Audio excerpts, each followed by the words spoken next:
ఎందుకో మరి అనవసరంగా నాదెండ్ల మనోహర్ గారు ఒక ట్వీట్ చేసి, దాన్ని మళ్ళీ వాళ్ళ అధ్యక్షుడు ఉప ముఖ్యమంత్రి గారు దాన్ని రీట్వీట్ చేసి, వీళ్ళ ట్వీట్లకు నెటిజన్ల నుంచి వీళ్ళు తీవ్ర ట్రోలింగ్ ఎదుర్కొన్నారు. నాదెండ్ల మనోహర్ గారి ట్వీట్ ఏంటి? 2018 అక్టోబర్ 12న అనగా ఇదే రోజు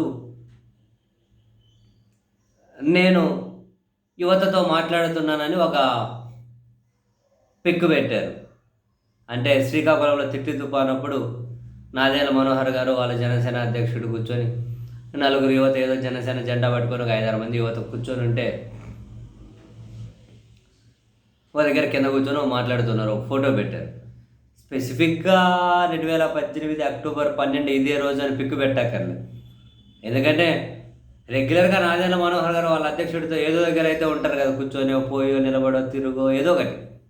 మరి స్పెసిఫిక్గా ఆ ఫోటో ఎందుకు పెట్టారో తెలియదు, మొత్తం మీద పెట్టారు. దాన్ని రీట్వీట్ చేసుకుంటూ వాళ్ళ అధ్యక్షుడు ఉప ముఖ్యమంత్రి ఆయన ఏం పెట్టారు? నాకు ఆ రోజు జరిగిన, అంటే ఆ ఫోటో మళ్ళీ ఆయన రీట్వీట్ చేసి, నాకు ఆ రోజు జరిగిన సంభాషణ చాలా బాగా గుర్తుంది. యువత ఉచిత పథకాలు అడగలేదు, సంక్షేమ పథకాలు అడగలేదు, 25 సంవత్సరాల మాకు భవిష్యత్తు ఇవ్వండి అని అడిగారు.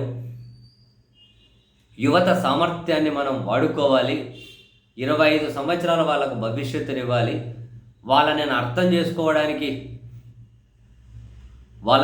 చేసుకోవడానికి రెగ్యులర్గా యువతను కలుస్తూనే ఉంటాను అని చెప్పి ఆయన ట్వీట్ పెట్టారు. అయిపోయి నెటిజన్లు సొక్కలు చూపెట్టారనుకోండి. నెటిజన్ల ప్రశ్నలు చాలా వ్యాలిడ్. సంక్షేమ పథకాలకు వ్యతిరేకమైతే ఆటో డ్రైవర్ డ్రెస్ వేసుకుని ఆటోలో ఎందుకు పోయారు? సూపర్ 6 సూపర్ హిట్ అని చెప్పి పోయి బహిరంగ సభలు ఎందుకు పెడుతూ ఉన్నారు?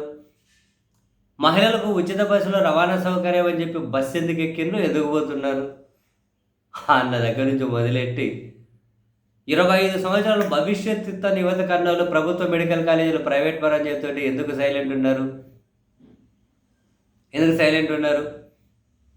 విద్యార్థులకు ఫీజు రియంబర్స్మెంట్ కింద ఫీజులు ఇవ్వకుండా కాలేజీలో ఫీజులు కట్టుకోలేక వాళ్ళు నానా ఇబ్బందులు పడిపోతుంటే, వాళ్ళ చదువు ఇబ్బందులు పడిపోతుండే ఎందుకు సైలెంట్ ఉన్నారు?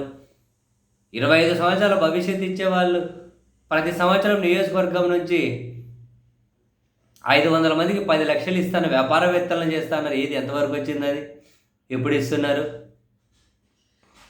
జగన్మోహన్ రెడ్డి గారి కంటే ఎక్కువ సంక్షేమం ఇస్తాము అని మేనిఫెస్టో ప్రకటించినప్పుడు గత ఎన్నికలకు ముందు ఏమైంది? అప్పుడు ఏమైంది?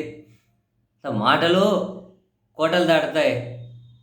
మీ మాటలకు, మీ ఆలోచనలకు, మీ ప్రాక్టికల్గా మీ అడుగులకు ఎక్కడైనా సంబంధం ఉందా? రాజకీయాల్లోకి వచ్చినప్పటి నుంచి ఏ ఒక్క అంశం మీద కమిటెడ్గా ఉన్నారో? వేసుకునే డ్రెస్ దగ్గర నుంచి, వేషం దగ్గర నుంచి అని వరుస పెట్టి నెటిజన్లు అయితే ఏగిపడేస్తూ ఉన్నది. యువతను రెగ్యులర్గా కలుస్తూ ఉంటారు. ఎప్పుడు కలిశారు మీరు? యువతను అధికారంలోకి వచ్చిన తర్వాత ఏది ఒకసారి కూర్చొని వాళ్ళతో మాట్లాడిన సందర్భం చెప్పండి. మాటలేమో ఎవరినో కొందరిని పిచ్చోళ్ళని చేసేకి, ఏం అర్థం చేసుకునే కెపాసిటీ లేని వాళ్ళు అబ్బో మా ఆడు తోపు తుడుము అని చెప్పి అనిపించుకునేకేమో ఏది కుదురుతుంది మాట్లాడుతూ ఉంటారా? చేతలు మాత్రం ఇట్లా, మాటలు మాత్రం అట్లా.